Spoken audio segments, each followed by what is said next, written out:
Hello everyone. तो इस video में आज हम करने वाले हैं चैप्टर नंबर 5 के फॉर्मूलाज। ठीक है, तो देखो फर्स्ट फॉर्मूला है ए एन का। जो फॉर्मूला होता है कि किसी भी एपी की आप nth टर्म कैसे निकाल सकते हो, तो उसका फॉर्मूला होता है A N equal to A plus N minus one into में डी। तो इस फॉर्मूले से आप कोई भी टर्म निकाल सकते हो किसी भी एपी की। ठीक है, तो इसका एक तरीका होता है, जैसे मान लो आपको फिफ्थ टर्म निकालनी है तो ए फाइव को आप लिख सकते हो ए प्लस फोर डी। अगर आपको सेकंड टर्म निकालनी है तो ए टू को आप लिख सकते हो ए प्लस वन डी यानी ए प्लस डी। अगर आपको 54th टर्म निकालनी है यानी ए 54, तो आप लिख सकते हो ए प्लस 53 डी। तो डायरेक्ट भी ऐसे कर सकते हो या एक फॉर्मूला अप्लाई करके भी आप कर सकते हो। जितना यहाँ होता है उससे कम यहाँ हम लेते हैं। ठीक है, और ये तो टर्म निकालने का फॉर्मूला है, और ये है सम निकालने का कि फर्स्ट 5 टर्म्स का सम निकालो या फर्स्ट 10 टर्म्स का सम निकालो। तो हम इस फॉर्मूले से निकाल सकते हैं। एन की वैल्यू यानी जितने भी टर्म्स का आपको सम निकालना है वो एन की वैल्यू है, ए की वैल्यू और डी की वैल्यू पुट करनी है इस फॉर्मूले में। एस एन का formula N by two two A plus N minus one into में डी। दूसरा एक और फॉर्मूला होता है सम का, सम निकालने का। अगर आपको लास्ट टर्म पता हो तो उसमें लास्ट टर्म और फर्स्ट टर्म पुट करके एन की वैल्यू पुट करके इस फॉर्मूले से भी आप निकाल सकते हो। ठीक है, तो ये सम के फॉर्मूले हैं जिससे आप सम निकाल सकते हो, और ये टर्म का फॉर्मूला है। इन पे बेस्ड काफ़ी क्वेश्चन आपको एपी में देखने को मिलेंगे। तो ये इंपॉर्टेंट फॉर्मूलेज हैं। इसके अलावा कई बार क्वेश्चन आ जाता है कि लगातार 3 टर्म्स ऑफ एपी के बारे में क्वेश्चन आ जाता है, तो आपको लगातार 3 टर्म्स ऑफ एपी ऐसे लेनी है, ए माइनस डी, ए और ए प्लस डी। ठीक है, इस टाइप के क्वेश्चन आपने किए भी होंगे अगर आपने प्रीवियस ईयर क्वेश्चन किए हुए हैं तो। मिडल टर्म कैसे निकाल सकते हो आप एपी की? मिडल टर्म के लिए आपको क्या करना है कि कोई भी एपी गिवन है उसके लिए एन की वैल्यू आपको फाइंड करनी है। अब इस एन की वैल्यू के अकॉर्डिंग आपको वो निकालना पड़ेगा कि कितनी उसमें टर्म्स है। अगर ऑड टर्म्स हैं तो फिर देखो मिडल क्या आता है, N plus one by two. ऐसे करके निकालते हैं ना, मीडियन जो हम निकालते हैं वही मिडल टर्म हो जाएगी। ठीक है, और अगर इवन है तो इवन के लिए अलग लगेगा। ठीक है, तो इस तरीके से आप मिडल टर्म निकाल सकते हो। फर्स्ट नेगेटिव टर्म का क्वेश्चन आ जाए, फर्स्ट नेगेटिव टर्म, किसी एपी की फर्स्ट नेगेटिव टर्म कैसे निकालनी है? तो देखो कोई एपी है, उसमें पहले आपको चेक करना है जीरो किस नंबर पे आएगा। अगर उसमें जीरो आएगा तो किस नंबर पे आएगा। अगर देखो इसमें जीरो आएगा तो एन की वैल्यू कुछ ना कुछ निकलेगी, 1 2 5 7 कुछ भी निकल सकती है। तो जो इस एन जिस नंबर पे ये जीरो आएगा उससे एक बाद वाली टर्म ही आपकी फर्स्ट नेगेटिव टर्म होगी।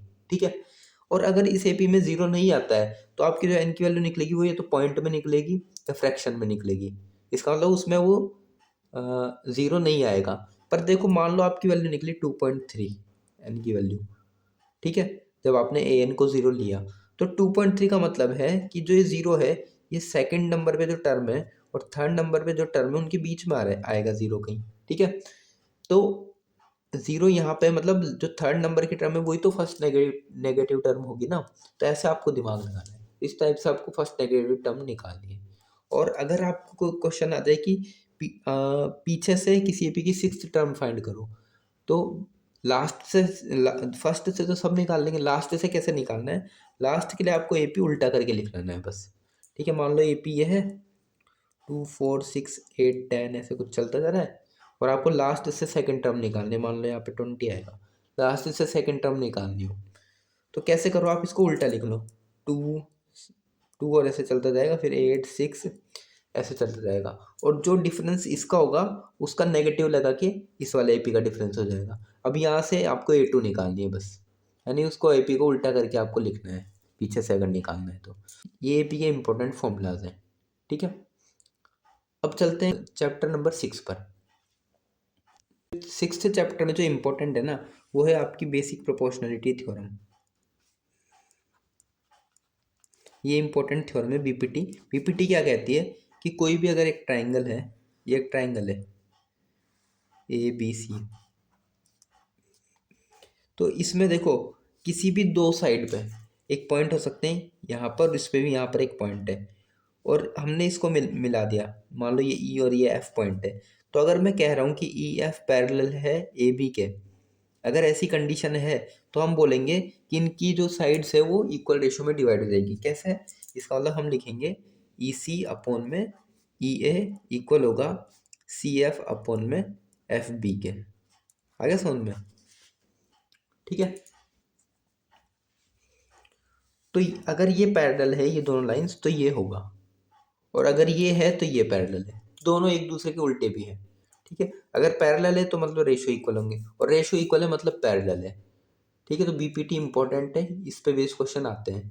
आपको 3 चीज़ें दे देगा और एक गायब कर देगा, वो निकालनी होगी। तो इसमें पुट करके एमसीक्यू बेस्ड क्वेश्चन आ सकते हैं, ठीक है।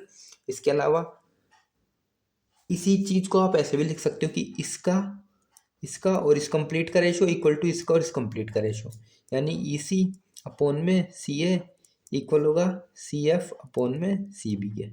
ऐसे भी लिख सकते हो इसको आप, ठीक है। तो ऐसे कई फॉर्मेट में आप इसको लिख सकते हो, ऐसे नीचे वाला लेके भी कर सकते हो आप। इसके अलावा आपके सिमिलरिटी पे बेस्ड क्वेश्चन आ सकते हैं कि दो ट्राइंगल हैं उनकी सिमिलरिटी पे बेस्ड, है ना। सिमिलरिटी के लिए आपको पता है 3 रूल होते हैं सिमिलरिटी के लिए। ट्राइंगल अगर सिमिलर है तो या तो सारे all angles are equal, all angles are equal, यानी कि अगर एंगल्स के बारे में आपको दिया हो तो आप सारे एंगल इक्वल कर दोगे, तो आप सिमिलर प्रूव कर सकते हो। दूसरा तरीका है कि एक angle, one angle and ratio of corresponding sides, ratio of corresponding sides, मतलब कि अगर ये एक ट्राइंगल है ए बी सी और एक ये ट्राइंगल है पी क्यू आर, और आपको एंगल सी एंगल आर के इक्वल गिवन है, तो दूसरी कंडीशन आपको लेनी पड़ेगी कि ए सी अपॉन में पी आर इक्वल होगा बी सी अपॉन में आर क्यू। यानी जो ये एंगल इक्वल जो होता है ये इंक्लूडेड एंगल होता है, तो एक एंगल और दो साइड्स के रेशियो इक्वल कर दो, ठीक है। और एंगल ही बीच वाला होना चाहिए, ये दूसरा मेथड है। और तीसरा मेथड है कि सारी साइड्स के रेशियो इक्वल कर दो, ऑल साइड्स के रेशियो आर इक्वल। ये 3 तरीके होते हैं जिससे आप सिमिलरिटी प्रूव कर सकते हो किसी भी ट्राइंगल की।